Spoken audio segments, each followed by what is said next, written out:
Have you ever found yourself wide awake at 3 a.m., staring at the ceiling, wishing your body would just rest? You're not alone. For many women over 60, those early wake-ups quietly shut down melatonin and rob the brain of its healing hours. But the good news? There are 5 proven steps that can help restore deep, unbroken sleep, and I'll walk you through each one. Over 60% of women after menopause wake between 3 and 5 a.m. And it's not because you're weak. It's because your hormones and body clock are shifting against you. Cortisol, the stress hormone, often surges too early, while melatonin, the body's sleep signal, fades too soon. The result?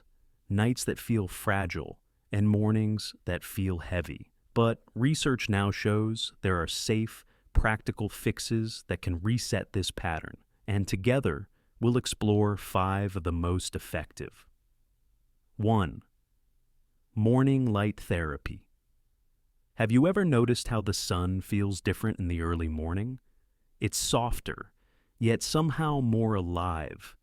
That light isn't just for your eyes, it's a signal to every cell in your body. Here's what happens after 60. Your body clock starts running ahead of schedule. Cortisol, the hormone that should wake you gently at sunrise, often surges hours too early, around 3 or 4 a.m. At the same time, melatonin, your natural sleep signal, fades too soon. It's like a symphony where the violins begin long before the conductor has raised his hands. The result? You wake before your night's rest is complete. Researchers at Frontiers in Neuroscience studied seniors in their 70s and 80s. After just 5 mornings of bright light exposure, their sleep improved dramatically. Their internal clocks shifted back, and their bodies waited until morning to rise. Imagine that. Simply giving your eyes the right light helped their brains relearn the rhythm of night and day. So, what can you do at home? Use a light therapy box. 10,000 lux, placed about 2 feet from your face. Don't look straight at it. Just keep it nearby as you read, sip tea, or pray. Start with 15 minutes as soon as you wake and build up toward an hour. The best window, between 6 and 8 a.m. Think of it as tuning an old piano. Each morning, that light strikes the note that brings your body back into harmony. Evelyn, 71, told me she used to see the clock hit 3:17 a.m. night after night. 2 weeks after beginning this practice, her eyes stayed closed until sunrise. With a smile, she said, "It feels like my nights finally belong to me again." 2.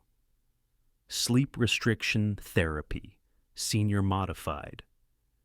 One of the hardest parts of insomnia isn't just the waking. It's the lying there, staring at the ceiling, feeling more awake the longer you try to sleep. Many of my patients have told me, "Dr. Hartley, the bed has become my enemy," and I understand why. Here's the truth. The more time you spend in bed awake, the more your brain starts to associate that space with frustration instead of rest. It's like watering a plant constantly, even when the soil is already soaked. You drown it instead of letting it thrive. That's where a gentle form of sleep restriction comes in. Researchers writing in Age and Aging, 2023, worked with seniors struggling to sleep. After 4 weeks of this method, over 90% no longer met the criteria for insomnia. Not a pill, just a shift in timing. Here's how it works.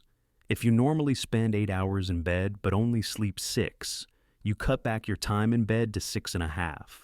At first, it feels strict, but night after night, your body relearns that the bed is for one thing only: sleep.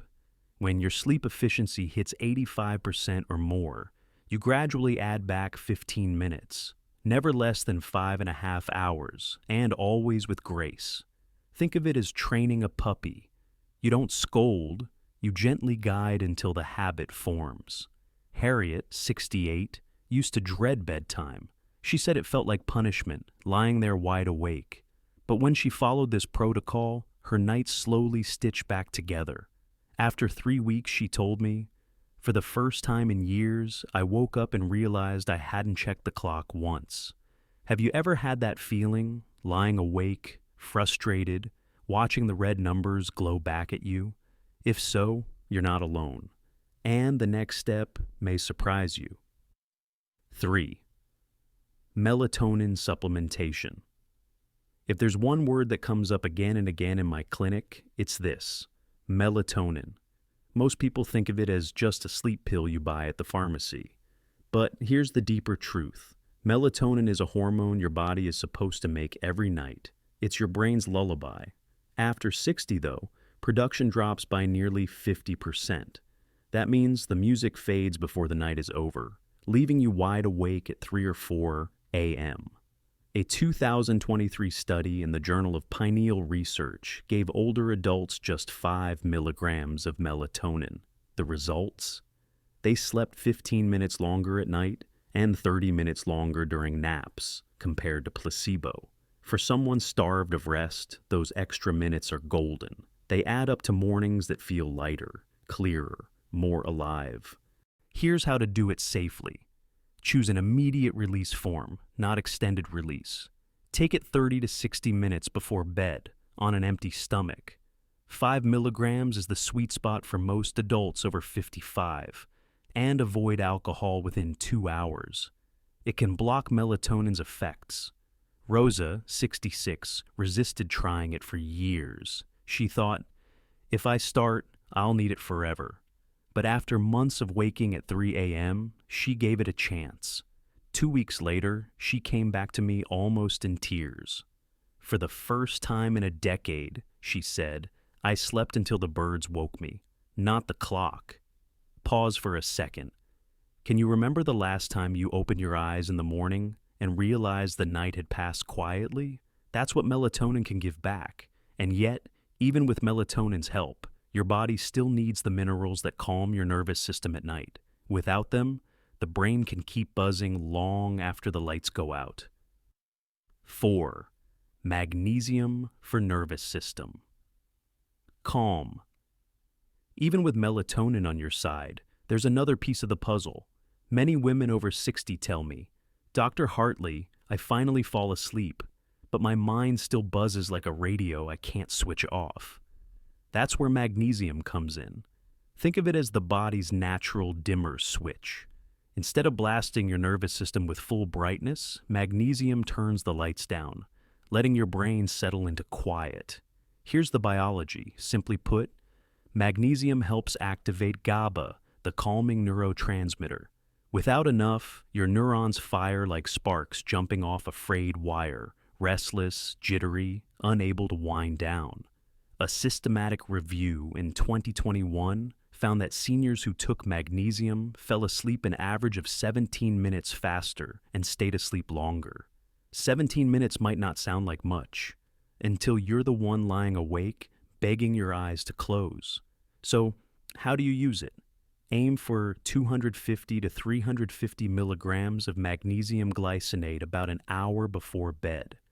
Glycinate is gentle, easy to absorb, and far less likely to cause stomach upset than other forms. You can also build it naturally into your evening routine. A handful of almonds, a banana, a bowl of spinach sautéed with garlic. These foods whisper to your nervous system, it's time to rest. Frank's wife once told me she used to hear him tossing all night, sheets rustling like waves. After swapping his late-night ice cream for a magnesium-rich snack, she noticed the difference almost immediately. It's like he finally stopped fighting with sleep, she said. But here's where it gets interesting. Even when your body is calm, your thoughts can keep you trapped in insomnia. That's why the next step isn't a supplement at all. It's retraining the mind itself. 5. Cognitive behavioral therapy for insomnia, CBT-I. Even when the body is calm, the mind can still play tricks. Many older women have told me, Dr. Hartley, the moment I lie down, it's like an alarm goes off in my head. My thoughts race, my chest tightens, and I dread the night before it even begins. That's the cruel loop of insomnia. Your mind begins to expect failure, and the bed, instead of being a safe haven, becomes a battlefield. CBT-I, or cognitive behavioral therapy for insomnia, changes that pattern. not through pills, not through force, but by retraining the brain itself. A study published in Sleep Medicine, 2024, followed older veterans, average age 72. After just a few weeks of CBT-I, their sleep improved dramatically, even more powerful. The benefits lasted a full year. Their nights no longer belong to worry. So how does it work? First, stimulus control. The bed is only for sleep. If you lie awake more than 20 minutes, you gently get up, read something quiet, and return when drowsy. Second, relaxation techniques. Slow breathing, gentle muscle release, prayer, or meditation to tell your body it is safe. Third, reframing anxious thoughts. Instead of, if I don't sleep, tomorrow will be ruined, you learn to say, even resting here is nourishing my body. These small shifts silence the false alarm bells. Take Janet, age 70. For years, she whispered to her husband, I'm afraid of bedtime. But through CBT-I, she learned to welcome it again. One night she told me, for the first time in decades, I put my head on the pillow and felt peace instead of fear. And that's when healing begins, not just in the body, but in the spirit too. If you find yourself waking at 3 or 4 in the morning, please remember this. It is not your fault. Your body is not broken. It's simply asking for support through light, rhythm, nourishment, and gentler thoughts. I've seen women who once blamed themselves finally rest through the night again. And the difference is more than just sleep. It's the joy of waking up clear-headed, the freedom to enjoy mornings without exhaustion, the strength to keep independence a little longer. Now, I'd love to hear from you. What's your own bedtime ritual? Do you sip tea, read scripture, or maybe listen to soft music? Share it in the comments. Your habit might help another senior discover their way back to rest. And if this video spoke to you, I invite you to subscribe. Here we bring research-backed steps, always explained with care, to help you age with energy and confidence. Because the truth is, you don't have to face these nights alone.